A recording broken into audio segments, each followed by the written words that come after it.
Hello everybody, this is shchtm, and we are going to start a Let's Look At of something, hopefully, because it's a Let's Look At, something completely new, something completely different. This is Gnomoria, where you own gnomes, and you're supposed to keep them alive. That's kind of your goal, keep gnomes alive and to make a thriving city.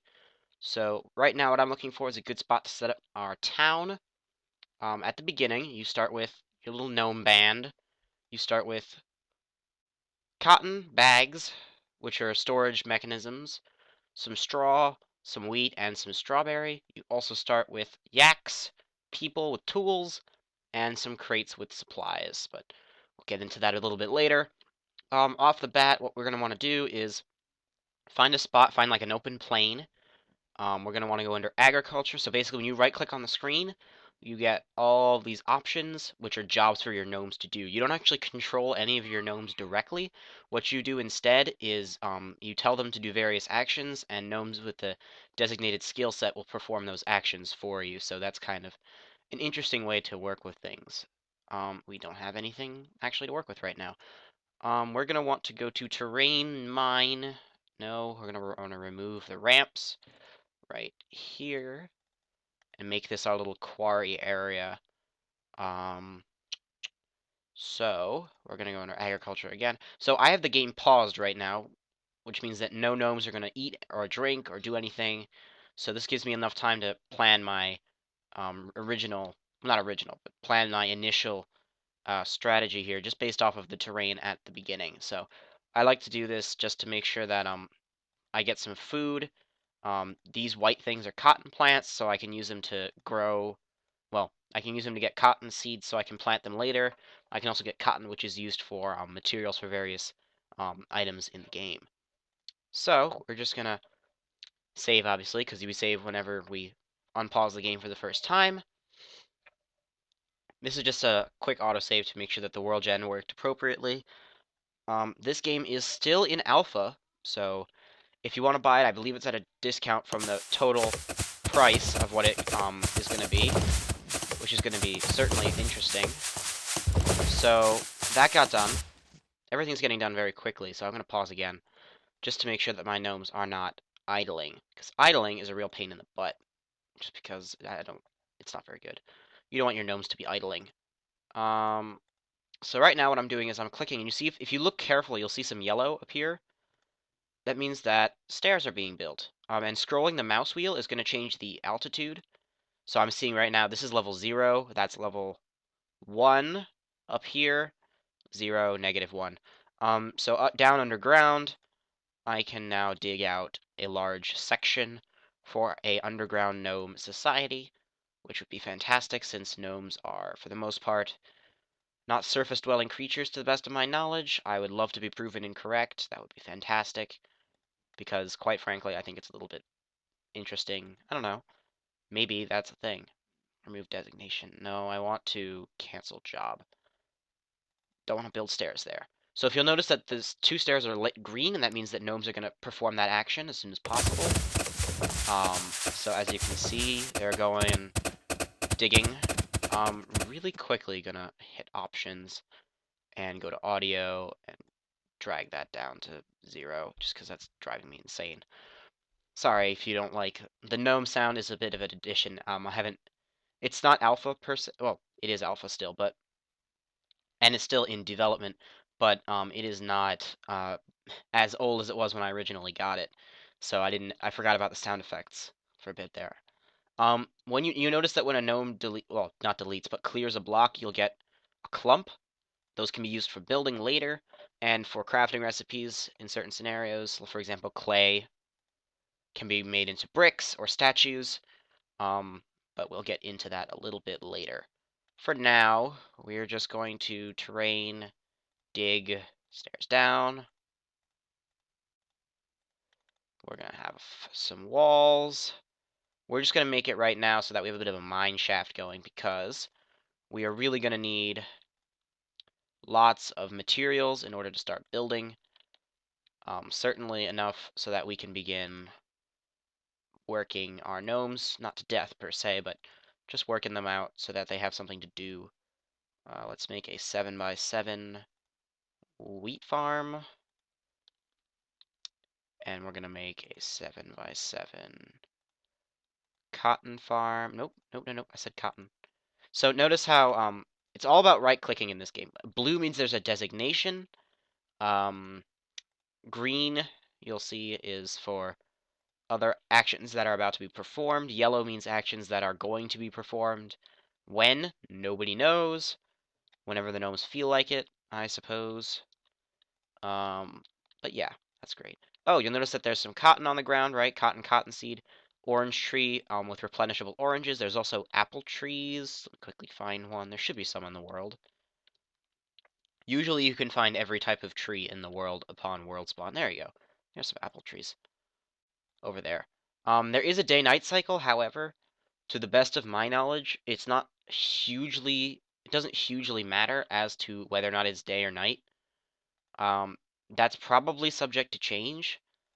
Like I know, for example, that monsters are more likely to appear at night, but on the first day, you're usually safe from any type of monster attack.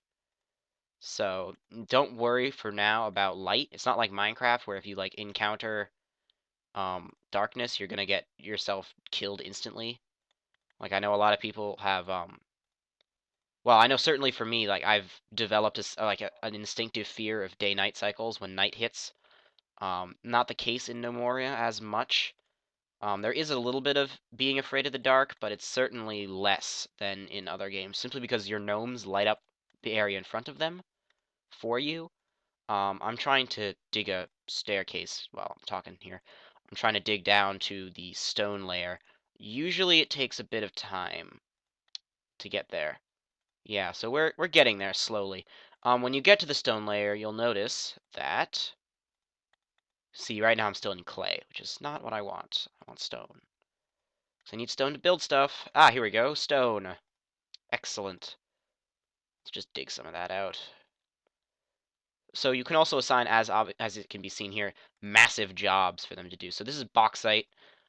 There's also granite. Let me think. There's granite, serpentine. There's a bunch of other types of stone. I don't know off the top of my head what they all are, but I know that they exist, if that helps at all. Um, if I do a let's play of this, which I might, it's a good game. I might do a let's play of it when it's either farther along in development or when I get around to it after I finish what's going on right now. Um, while all my gnomes are asleep, which is what happens when they don't have a bed, they just kind of fall asleep on the floor. Um, we are going to see what we can do. So we have agriculture here. We can forage, cut clipping, fell trees, plant trees, grove, pasture. Let's get a pasture, like not a big one, just a small one for now. Get our yaks in here, wheat straw. So that way, we have something for our rancher to do, and we can make sure that our yaks are not just floundering, well, not floundering, but are just dancing around, getting eaten by bears and other such creatures that will chase down my yaks and eat them, because that would be shitty. I believe pastures can be put on grass that is at any altitude. So if you want, I suppose you could build a sky pasture for your yaks if you really wanted to be safe. Um, Notice how when you start, try to avoid using the edge of the map, because certain mobs come in from the edges of the map. So you want to have a wall on the edge of the map, even if it looks like it's totally safe. I like to build large walls because I don't think anything can break walls, with maybe one or two gates that you can defend if anything gets in. Oh, here is an example of ore. If you notice, the walls have this kind of like this interesting, like, so there's the normal bauxite, which is kind of with my mouse, there's like the flat, rocky look. Here there's like the little veins, and if you click on it, you can see what it is. So there's coal. Coal's going to be useful for later stuff. In the early game, it's not as practical. We're going to go to build here, workshops, which are used to craft stuff. Crude workbench with an orange wood and a bauxite. So we're going to build that right here. Notice how it turned green. That means a carpenter is on the case with one log and is heading down right now to get that bauxite that we need, and then is proceeding to build it. This is going to be really useful, especially later, because crude workbench can make planks out of pine logs. Think of these as like your basic wooden material. So we're just going to have a woodcutter come over here and work on that. I might build another one just to speed things up. The way that this game, well, this game's based on a worth system. So basically everything in your kingdom. What the heck are you doing, Mr. Yak? The what? Dumb yak. Anyway, the way that the system works is 1 minute, let me just build a plank, get a chisel. The way that this system works is that everything that's on the ground has a worth value. It can be 0, 1, 2, 10, doesn't matter. Every worth contributes to your total kingdom worth. So if you see stock worth, which is stuff on the ground, construction worth is stuff that you crafted, and that's your total kingdom worth. The higher your kingdom worth, the tougher the monsters, and the more gnomes, the more population you get. At beginning of every season, you get more gnomes, or you get stay with the same gnomes depending on what your worth is. So that's kind of how the game works on a worth system. So the more you have, the more you can get, which is kind of an interesting way to think about it. So I think my yaks are finally in their pasture, those stubborn things. Um, Notice how there's just kind of stuff on the ground. To fix that problem, what we're going to do is we're going to make a stockpile. So designate area again. Stockpile is the first option, as you can see. We are going to stockpile here. Usually you want big stockpiles for things like wood, just to make sure that you never have a concern. You get a tab of every single item in the game that you have obtained, or actually in general. So notice how like bed frame, four poster bed frame, like even things that are like you'd think, why would you want a stockpile for it? Everything that you want can be sorted if you choose to sort it. So it can be as detailed or as undetailed as you want. So I could have just clicked wood, and everything that's wood would have just worked with it. Well, not worked with it. Everything that was made of wood would just go in the stockpile. So I just did clean floor, which is a job. Everything that's on this space is going to they're going to try to remove it and take it to a stockpile. But I haven't made a stockpile yet. Let's make one right here. Goods, soil. So now they have something to do. Anyone that's not working is now going to head down here and grab this dirt, pull it out, and put it in that stockpile. So this is an excellent way to get goods down into the basement here. Um, Certainly, as you can see with the milk that's kind of going all over the place. Game's still in alpha, but that's okay. It's really, really good game, so I'm not really concerned about that. This is our second night, I believe, so that's good. We now have a crude workbench, and I'm just gonna go through the motions here until we get to a certain level, and then I'm probably gonna end things off. So we're kind of nearing the end of the episode. Did I click remove floor? I meant to say replace floor. Uh, Fill hole, build, terrain, floor. So notice how I now have 600 dirt. That's what happens when you make a little mine at the beginning. It's really convenient. We're just going to go over a couple more screens, and then we are going to end things off here in a bit. We have, what the? All right, so you notice how the terrain is normally dirt floor. It's going to say dirt. The green means grass. See how it's still dirt, just the grass hasn't grown yet. Not a big deal. I believe there should be water on this planet somewhere. Water is also extremely useful to have near your original castle location. I didn't do that in this particular world just because I built a quarry over there. I'm probably going to remove everything if I were to continue on this world, because you'll notice that up at the top you have depth, food, and drink. When the drink runs out, the smartest thing to do is to have a well, which allows your gnomes to at least live and not die of thirst. So just pointing that out. They're gonna go to the well as a last resort, so usually you don't have to worry about it, but it's always good to have one just in case that's within your within your castle or whatever structure you have to avoid getting your gnomes dying randomly of thirst. Just because your gnomes aren't exactly the brightest creatures on the planet. It's not really their fault, but it kind of is their fault. Um, yeah, notice how anytime you click on the blue, you can see the stockpile change their priority. So priorities like how important the gnomes will call it, which means that if you set the priority to be higher, they're gonna go do that task faster. Um, Notice how they're hauling dirt out still. Um, And that's pretty much it for basics in terms of tasks. We're gonna build a carpenter, which is really useful. We're gonna need one. Oop, I don't have a chair. I'm gonna need one of those. Let's build a pine chair. Let's do that real quick. Have a woodcutter come up and build that. When the chair is done, so what's really nice though is that when you go to build workshop and you have a wooden carpenter, right? You can click on the pine workbench. Well, I mean, I have to quote invent chairs. Just because when you have the any chair option, your gnome might accidentally use the wrong type of chair. So you kind of have to be specific. Oh, you fell asleep on the job. Bro, you had one job. Do it. Clueless, clueless, clueless. So hopefully our second woodcutter, who isn't asleep, well, maybe he or she is asleep. Never mind. While we wait, I can talk about the population. You can see all of your professions here. You have woodcarver, carpenter, woodcutter, stonecarver, mason, and miner. So those are all your assigned skills.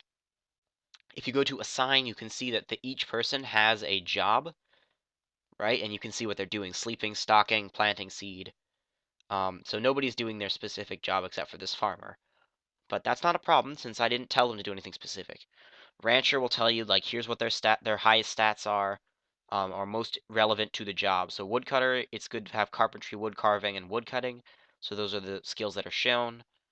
Professions, you can change what the miner does.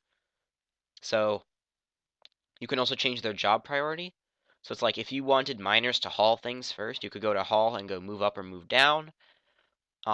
Miners, for the most part, are only going to be doing these 3 tasks as their main stuff. So it's going to do things under the mining priorities, which are set here, and then it's going to do the other stuff. Then there's deceased, people who died, assign, yeah, etc. You get the idea. Then there's military, which we're not going to get into in this episode simply because we're not going to be fighting anything, just because, we haven't come to that, and I don't even think we have much in the way of anything other than primitive weaponry at best. We're going to build a carpenter now. Pine workbench, pine chair, and bauxite chisel. We're going to build it down in the basement, or the cellar, or the first, I don't even know what to call it. Just call it something, whatever you want. I don't care. May have forgot to mention this, but Wasad is how you move around on the screen. Just to make sure that everyone has the controls down, because I know it took me a while to figure out how to do that. Carpenter, and now you notice that there's a whole slew of things I can build, ranging from crates, which are storage, barrels, also storage, torch for light, workbench, which helps in the crafting of other things like the carpenter, so like other crafting items. Bed frames, beds, which you're going to need for your gnomes to sleep in, sticks, tables, chairs, etc. It's quite a long list. Notice how it can't make planks, just pointing that out. Stone cutter is going to be really useful because blocks of stone are going to be a necessity for crafting. So I'm just going to quickly have my gnomes work on that. And we're going to look for a little bit more ore. So notice how, there we go. That's the last thing I was looking for. Sapphires, you can find them in ore form, like this coal. Or you can find sapphires, which are gems. And those are used to, mostly for worth, or for selling them to merchants, which obviously can't be shown in this video. But they might be later. We'll see. And by later, I mean in a completely different episode on something completely different. But yeah, this is a pretty good start right now. Nothing particularly bad has happened yet, so it's a good game, going solid. Um, then anyway, this is Gnomoria. I'm shchtm, and this has been a Let's Look At of the game. Remember, it's still in development. Go on the website, buy it. It's a great game. I will see you all next time.